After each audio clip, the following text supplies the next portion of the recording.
Moikka! Tervetuloa tämän vuoden ensimmäisen videon pariin.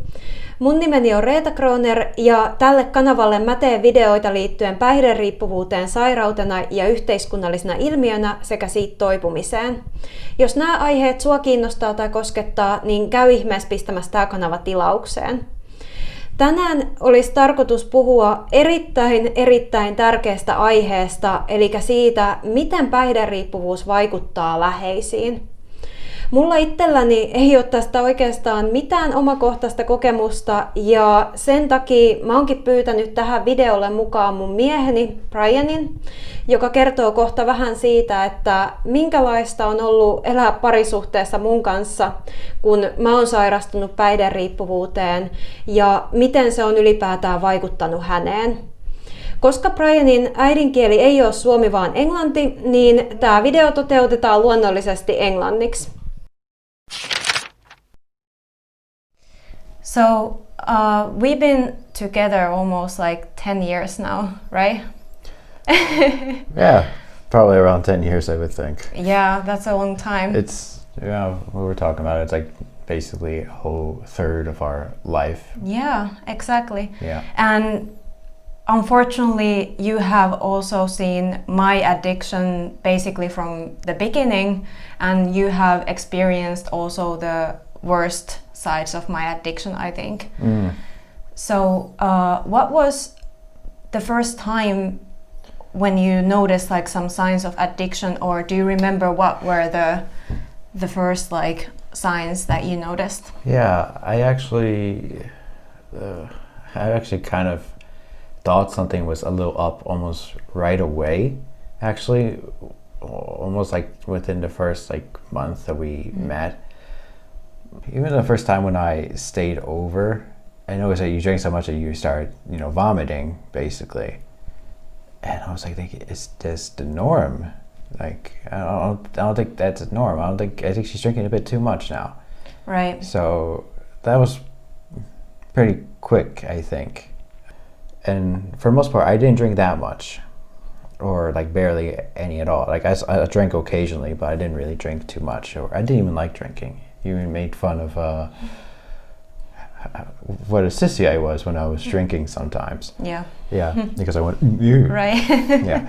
So at the beginning, I just noticed that she was drinking quite a lot, and I was like ready to drink a bit more,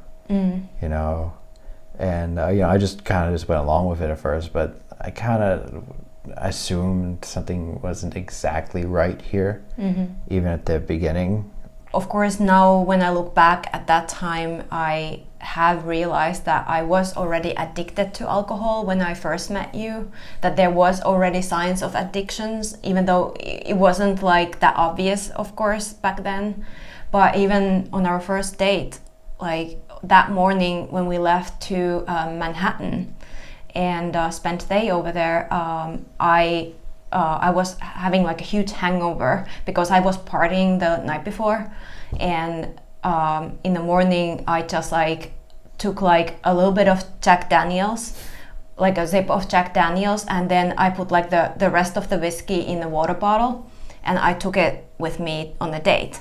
And afterwards I realized that is definitely not normal behavior. Like, like person who doesn't have problem with drinking, like most likely wouldn't do that.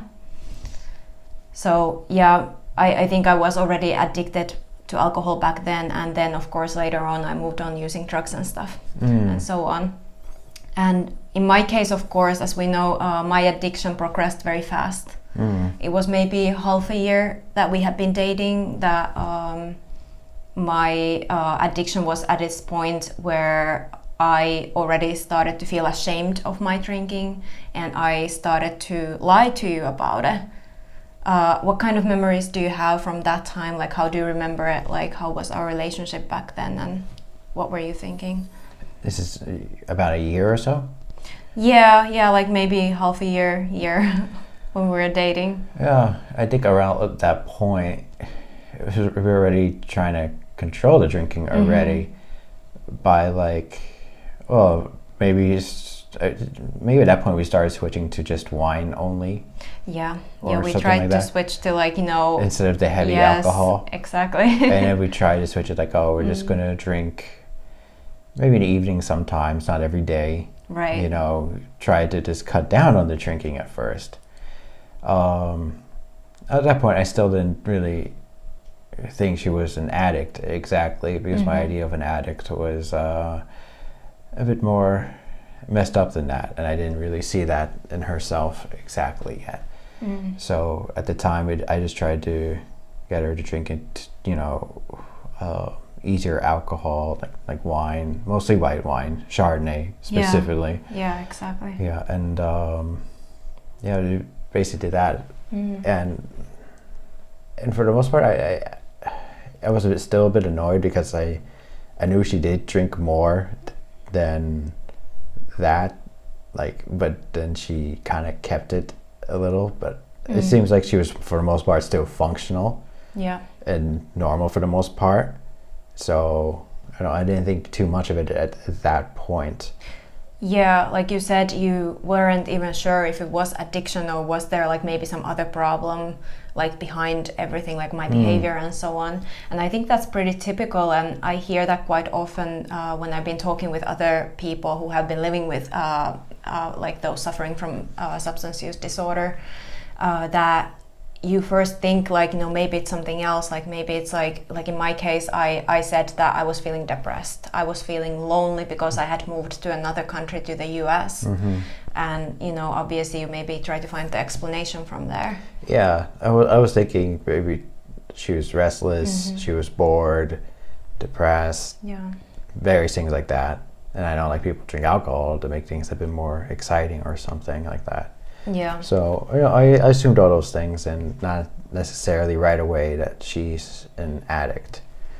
I mean, that's just how I generally went with that, I think. I oftentimes talk about like denial in the context of addiction, and how, at least in my case, like I was like, you know, really long time, like I was in denial about my own addiction. Do you feel like this is something that applies to also maybe family members of alcoholics, or whoever is living with an alcoholic or an addict? Like, are they also maybe sometimes in denial of the situation? It's a mix of maybe it's partly denial, partly misinformation, partly not understanding addiction. It's a lot of things like that. The biggest thing, of course, is not really understanding addiction exactly. Everyone sometimes always assumes it's just a willpower thing, and they don't really understand the whole physical side of addiction. They just think, oh, you know, it's just stop drinking. Yeah. You know, just stop. It's all in your head, right? So just stop. I mean, that's the general thought with addiction. You know, just stop drinking. Yeah. You know, but in the same way, it's kind of similar to smoking, or you know, where your body just gets, you feel like you need it. At some point, you get addicted to cigarettes, addicted to drinking. Your body just gets so used to it. And in her case, you know, she really got used to drinking. And even, you know, when alcoholics stop drinking, it can be dangerous also. They can go into serious withdrawal and have complications in that way. So the body does get used to getting all that alcohol. Yeah. You know, I know that now, but at the time I didn't really understand that. I didn't really understand how the addiction to alcohol was like that. I was still in the idea that it was mental for the most part. Do you think there is enough information about addiction in general, or do you think there is still like quite a bit of like stereotypes that are like guiding our thinking about addiction? Luckily, I would say that media has helped quite a bit, like even with their movies and stuff, to help with addiction actually. Like, yes, it's all Hollywood crap, but it actually still helps. Like a lot of these stories are maybe based on reality, and you see these people with their alcohol addictions ruin their lives in these movies, and it's a very common trope. And it probably has been, more understood, but for the most part, I think people are still under the assumption that, that it's just still a whole willpower thing. You know, like even here in, I think majority of Finland, it's still people just think it's a whole willpower thing, and you can just choose not to drink. Like, if someone has a problem with drinking during the holidays, just control their drinking a little bit or something like that. Right. Yeah, and you tried to control my drinking quite a bit. How did it go? Yeah, it didn't go very well. Yeah, you can't really control drinking. That's the thing to take with this. Like, it just has to stop completely, and people need help with it. But yeah, in Finland here, I think in general people don't understand that, and it's why, for the most part, Finland is perfect in a lot of ways. It's really good. Yeah. But one of the biggest problems is the alcoholics here, and the amount of problems people have with them. I think even the cops said themselves, if there weren't any alcoholics in Finland, like, crime would be almost zero for the most part. So do you think also, like, family members of, like, alcoholics or addicts, like, do they also need help, or what's your take on that? Yeah, of course, I think they do need help also, and I think that's something that's also ignored, or ignored even more. I didn't go through a lot of crap. And in my case, it definitely got me into a position or a state where I got, like, really, like, defeatist in a way. Like, I eventually I did have to give up on her, basically, and ask her parents, people for help, and I just thought, she has to go back to Finland or something. Like, she's not doing her studies anymore, and at that point I felt completely powerless also. Like, I just got out of a car accident. Yeah. I was basically homebound. I had a broken arm at the time, or I guess a wrist. Yeah, wrist. I was working, and then she wasn't going to classes at all. Like, and I couldn't really control her drinking at all at that point. I was just completely powerless at that point, and that's when I basically just gave up and threw the towel and said, like, she needs help from something else, and I'm not enough. When do you think is like if someone is living in a similar situation with a person who is actively using or drinking and has an addiction problem, like, when do you think is, like, the time to say, like, okay, I have to move on and I have to think of myself? When you need to start moving on, I think, if I really put the nail on, like, when exactly someone should probably, start moving on,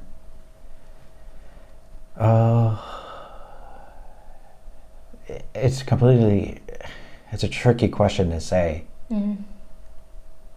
But in your experience, like, what were the signs in your case that you decided that, hey, now it's probably time to, like, think of myself and like, I need to distance myself from this person? When the other person is in such a bad, I don't know, I feel like for me, what happened is, like, the person in such a bad state, that I'm unable to help them, and and they just keep going down and down, that you need to separate yourself, or you're just going to go down with them. So at that point. So in some point I did actually go to a treatment. I was ready to receive some help, and I did get sober. So what was your thinking in that point when you heard that I was in the treatment? Like, did you believe that, I would actually get better, or what were you thinking? at that point in time, when you went to the final treatment, I was kind of hopeful. I was actually hopeful at that point. I was still always hopeful for the most part. I thought you were actually going to get better that time, just based on hearing it from your father and everything. Yeah. We have obviously talked a lot over these years about my addiction, and like I think the communication is a key. Like, what do you think has helped you the most in building the trust back to me again?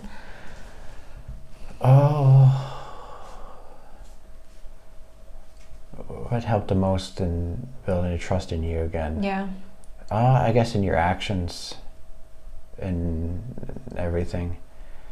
Yeah, it was mostly a lot to do with your actions and how you hold yourself, and just how more reliable you are and everything.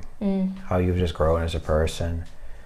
That was enough for me to grow the trust, basically. Yeah. And me myself, it's like sometimes I don't even trust myself as much, but I trust you quite a bit on quite a lot of things. I mean, that's how I feel about it.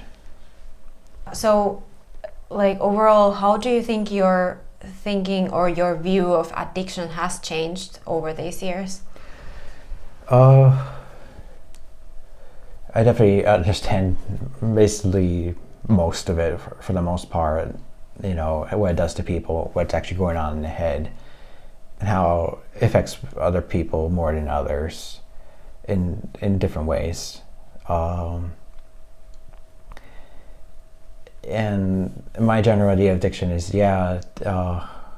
people need more awareness of it for the most part, and need more help identifying what is addiction and what isn't.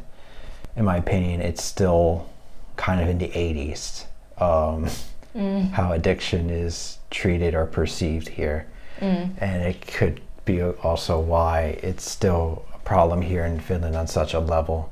Yeah. Well, thank you for doing this with me.